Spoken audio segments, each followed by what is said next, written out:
হরে কৃষ্ণ কৃষ্ণ কৃষ্ণ হরে হরে, হরে রাম রাম রাম হরে হরে। নমস্কার, আমি দীপা। সবাইকে সুস্বাগত জানাই প্রিয় কৃষ্ণ দীপা এই চ্যানেলে। সকলে কেমন আছেন? নিশ্চয়ই ঈশ্বরের অশেষ কৃপায় সকলে ভালো আছেন, সুস্থ আছেন।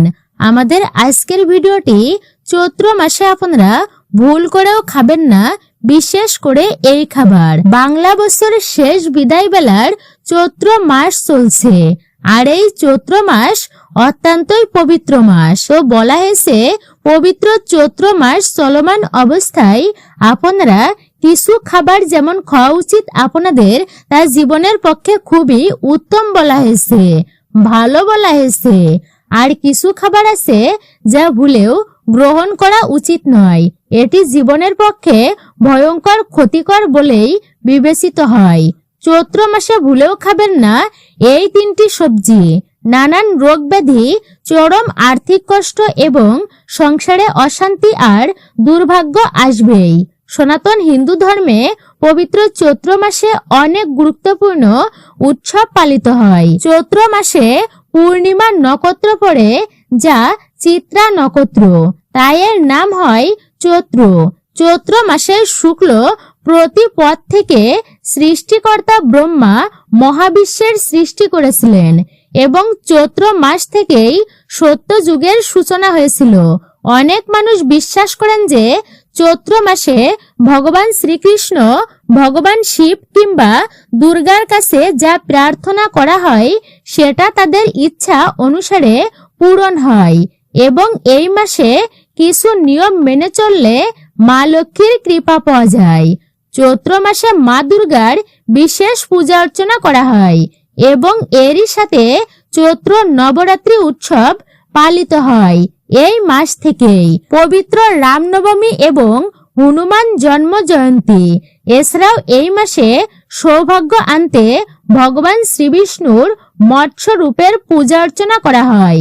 সম্পূর্ণ চৈত্র মাস ধরে ভগবান মহাদেবের উদ্দেশ্যে সন্ন্যাস ব্রত পালিত হয়। শিব ভক্তরা পালন করেন গাজন এবং নীল ষষ্ঠী ব্রত। চৈত্র মাসের প্রত্যেক মঙ্গলবার এবং শনিবার মায়ের পূজা অর্চনা পালিত হয়। শীতলা মায়ের পূজা অর্চনা বিশেষ করে এই মাসে রয়েছে। অন্যদিকে জ্যোতিষ শাস্ত্র মতে বলা হয়েছে আগামী নতুন বছর, বাংলা বছর শুরু হওয়ার আগেই গ্রহ দোষের প্রতিকার এবং দান করার জন্য চৈত্র মাস বিশেষভাবে উল্লেখযোগ্য। নমস্কার, সকলকে সুস্বাগত জানাই আমাদের প্রিয় কৃষ্ণ দীপা এই চ্যানেলে। সকলে কেমন আছেন? নিশ্চয়ই পরম করুণাময় ঈশ্বরের অশেষ কৃপায় সকলে ভালো আছেন, সুস্থ আছেন। অবশ্যই ভিডিওটি আপনারা মনোযোগ সহকারে শ্রবণ করবেন, একদমই স্কিপ করে নয়। ভিডিওতে একটি লাইক করবেন এবং কমেন্টে অবশ্যই ভক্তিতে আপনি একটি বারের জন্য হলেও লিখুন হর হর মহাদেব, জয় শ্রীকৃষ্ণ, অথবা আপনার গুরুদেবের নামটি একটি বারের জন্য হলেও লিখে জানাতে একদমই ভুলবেন না। অবশ্যই যদি আপনি আমাদের চ্যানেলের নতুন দর্শক হয়ে থাকেন তাহলে চ্যানেলটি অবশ্যই সাবস্ক্রাইব করবেন। সনাতন ধর্মীয় যাত্রায় সনাতন বোনকে অবশ্যই আপনারা সাপোর্ট করবেন, একজন সনাতনী বোনকে। আমি আশা রাখছি ধর্মীয় যাত্রায় আপনারা কখনোই নিরাশ করবেন না, অবশ্যই পাশে থাকবেন।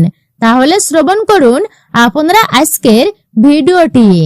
আজ আমরা জানবো স্বয়ং ভগবান শ্রীকৃষ্ণের বলা চৈত্র মাসে কি করবেন আর কি করবেন না, এবং চৈত্র মাসে কোন খাবার খাওয়া উচিত এবং কোন খাবার খাওয়া উচিত নয়, বিশেষ করে কোন তিনটি সবজি খাওয়া উচিত নয়।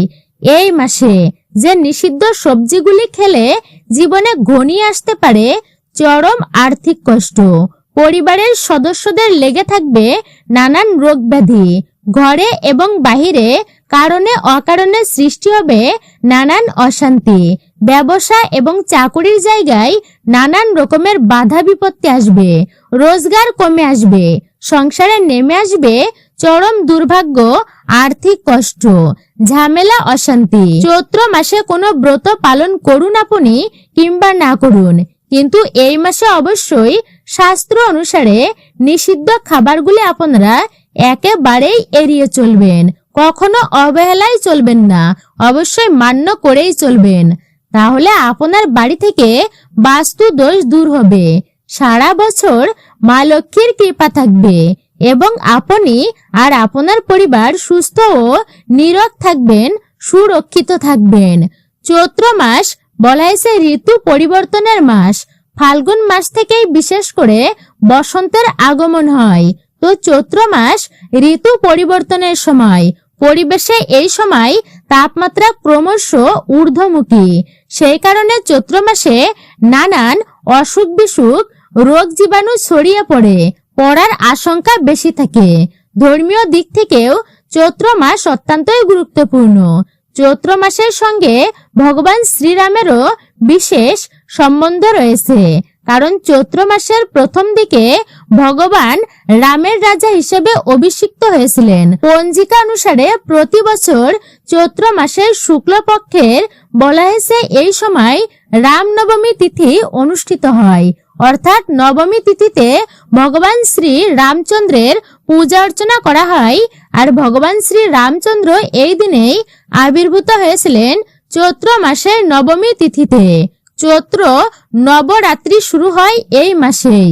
সনাতন হিন্দু ধর্ম অনুযায়ী নবরাত্রি উৎসবের বিশেষ গুরুত্ব রয়েছে। ধর্মীয় বিশ্বাস অনুযায়ী নবরাত্রির 9 দিনে ভক্তদের ডাকে সাড়া দিতে মর্তে নেমে আসেন দেবী দুর্গা, সকল ভক্তের ইচ্ছা পূরণ করেন। এই সময় নবরাত্রিতে সপ্তমী থেকে নবমী টানা 3 দিন ধরে পালিত হয় বাঙালির আসল দুর্গাপূজা, মানে বাসন্তী পূজা। বাসন্তী পূজা বা নবরাত্রির সময় যারা উপবাস পালন করেন তাদের এই সময় যে কোনো খাবারে সাধারণ লবণের বদলে সন্দক লবণ ব্যবহার করা উচিত। নবরাত্রির খাবারে ফলমূল, জল ফলের আটার রুটি বা সাবুদানার খিচুড়ি খাওয়া যেতে পারে। এই মাসে নিষিদ্ধ সবজির মধ্যে প্রথমেই আপনারা জানবেন আর্থা হচ্ছে সিম। চৈত্র মাসে বাড়িতে কখনোই সিম রান্না করবেন না। পরিবারের কোনো সদস্যই এই মাসে সিম খাবেন না। চৈত্র মাসে সিম খেলে বাড়িতে রোগ ব্যাধি লেগেই থাকবে। রোগের পিছনে খরচ করতে করতে আপনি সর্বশান্ত হয়ে যাবেন। সুতরাং এই মাসে কোনোভাবেই সিম বা সিমের তৈরি খাবার আপনারা মুখেও তুলবেন না। চৈত্র মাসে আমাদের হজম ক্ষমতা কমে যায়, সেই কারণে এই সময় ভাজাভুজি যতটা সম্ভব আপনারা এড়িয়ে চলবেন। আপনারা বেশি তেল মশলা দেওয়া খাবার আপনারা এই মাসে গ্রহণ করবেন না, এটি না করাই ভালো। তবে চৈত্র মাসে প্রতিদিন সকালে খালি পেটে কাঁচা নিম পাতা চিবিয়ে খাওয়া উচিত। এর ফলে পেটের অসুখ থেকে মুক্তি পাবেন। এছাড়া ব্যাকটেরিয়ার সংক্রমণ থেকেও মুক্তি পাবেন আপনারা। নিম পাতার সঙ্গে 1 টুকরো গুড় খেলেও উপকার পাবেন। নিম পাতা ছাড়াও চৈত্র মাসে উচ্ছে, করলা ইত্যাদি তেতো জাতীয় জিনিস এবং সজনে ফুল বা সজনে ডাঁটা বা কাঁচা আমের ডাল খাওয়া খুবই শুভ বলা হয়েছে। আপনারা টক ডাল খেতে পারেন এই বিশেষ মাসে। এছাড়া এই মাসে ছোলা বা ছোলার ছাতু খান। এছাড়া বিশেষ করে শুভ বলা হয়েছে এটিকে। চৈত্র মাসে বেশি করে যে কোনো ধরনের পাকা ও মিষ্টি ফল খান, এটি শরীরের জন্য খুবই উপকারী। এর পরবর্তী হচ্ছে যে খাবারটি অর্থাৎ হচ্ছে দুগ্ধ অর্থাৎ দুধ। চৈত্র মাসে দুধ বেশি খাওয়া উচিত নয়। এই মাসে দুধ যতটা সম্ভব আপনারা এড়িয়ে চলুন। দুধের বদলে এই সময় টাটকা দই খেলে উপকার পাবেন। জ্যোতিষ শাস্ত্র মতে দই ও গুড় খেলে জন্মছকে চন্দ্র গ্রহের অবস্থান খুবই ভালো হবে। এছাড়া এরই ফলে পেট ঠান্ডা থাকবে, মাথাও শান্ত হবে। চৈত্র মাসে অনেক সময় আমাদের মনে নানান হতাশা চেপেই বসে। বাড়িতে পজিটিভ শক্তি বাড়াতে প্রতিদিন নিম পাতা ও কর্পূর জ্বালান। এই সময়ে সন্ধ্যাবেলায় বাড়িতে ধুনো দেওয়া অবশ্যই উচিত। প্রতিদিন আপনারা ধূপ ধুনো দেবেন। প্রতিদিন ধূপকাঠি জ্বালাতে একদমই ভুলবেন না। চৈত্র মাসে সূর্য দেবতার পূজা করলে জীবনের ঝামেলা অশান্তি দূর হয়, অশান্তি থেকে মুক্তি পাওয়া যায়। এই মাসে বিশেষ করে ভগবান বিষ্ণুর পূজা অর্চনা করা হয়। এতে মা লক্ষ্মীর কৃপা পাওয়া যায় এবং তা আপনার অর্থনৈতিক দিক থেকে খুবই শুভ ফল দেয়। চৈত্র মাস এতটাই গুরুত্বপূর্ণ হবার আরেকটি কারণ হলো মঙ্গলবার হনুমানজির জন্ম জয়ন্তী অর্থাৎ হনুমানের জন্ম। আর চৈত্র মাস হলো হনুমানজির জন্ম মাস বা আবির্ভাবের বিশেষ মাস হচ্ছে এটি। এই কারণে চৈত্র মাসের মঙ্গলবারে শ্রীরামের পূজার পর হনুমানজির মূর্তি বা ছবির সামনে প্রদীপ জ্বালিয়ে সুন্দর কাণ্ড বা হনুমান চল্লিশা আপনারা পাঠ করবেন। অনেকেই ভগবান শ্রীরামেরও নাম জপ করে থাকেন। এই দিন কোনো প্রকার পোড়া জাতীয় জিনিস আপনারা খাবেন না।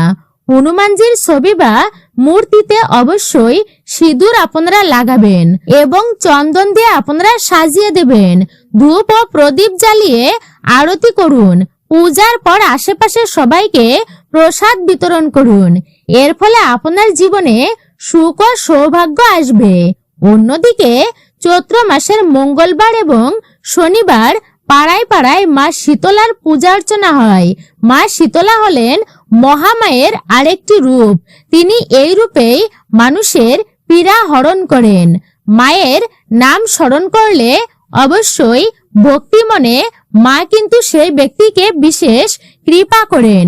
আর শীতলা পূজার দিন আপনারা ভুল করেও কিন্তু কোনো গরম খাবার আপনারা খাবেন না। বলা হয়েছে বিভিন্ন প্রকার রোগের নাশ হয় মায়ের আশীর্বাদে। পূজার দিন বাড়িতে ঠান্ডা খাবার খেতে হয়।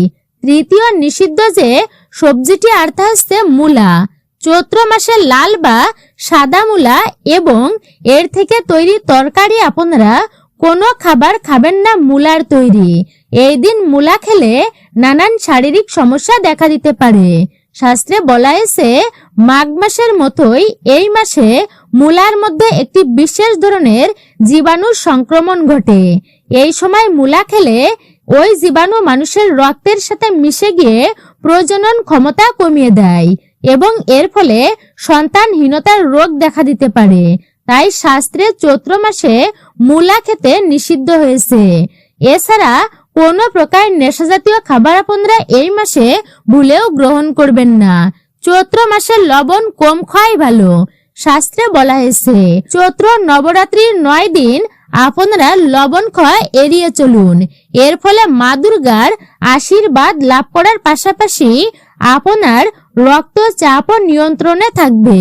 হরে কৃষ্ণ কৃষ্ণ কৃষ্ণ হরে হরে, হরে রাম রাম রাম হরে হরে। মূলত এটাই ছিল আমাদের প্রিয় কৃষ্ণ দীপা চ্যানেলের আজকের মূল্যবান ভিডিওটি আপনার কাছে কেমন লেগেছে মতামত জানাতে ভুলবেন না। ভিডিওতে অবশ্যই একটি লাইক করবেন যদি আপনি একটুকু উপকৃত হয়ে থাকেন। আর আপনি যদি একজন সনাতনী হয়ে থাকেন, বিনীত অনুরোধ অবশ্যই কমেন্ট করবেন। কমেন্টে আপনার মতামত জানাবেন এবং জয় শ্রীকৃষ্ণের জয়, জয় মা দুর্গা দেবীর জয় অথবা আপনার ইষ্ট বা আরাধ্য দেবদেবীর নামটি লিখতে একদমই ভুলবেন না। আপনার গুরুদেবের নামটিও লিখে জানাতে পারেন। এতে আপনার নিজেরও একটি বারের জন্য হলেও গুরুদেবকে স্মরণ করা হবে এবং আমারও আপনাদের সাথেই স্মরণ করা হবে। অবশ্যই তা লিখে জানাতে একদমই ভুলবেন না। চ্যানেলে নতুন হলে চ্যানেলটি সাবস্ক্রাইব করবেন, পাশে থাকা নোটিফিকেশন বেল আইকনটি অল করে দিবেন। একজন সনাতনী ব্যক্তিকে আপনারা সাপোর্ট করবেন, অবশ্যই পাশে থাকবেন ধর্মীয় যাত্রায়। আমি আশা রাখছি সকলে ভালো থাকুন, সুস্থ থাকুন। জয় শ্রীকৃষ্ণ, রাধে রাধে, হরে কৃষ্ণ।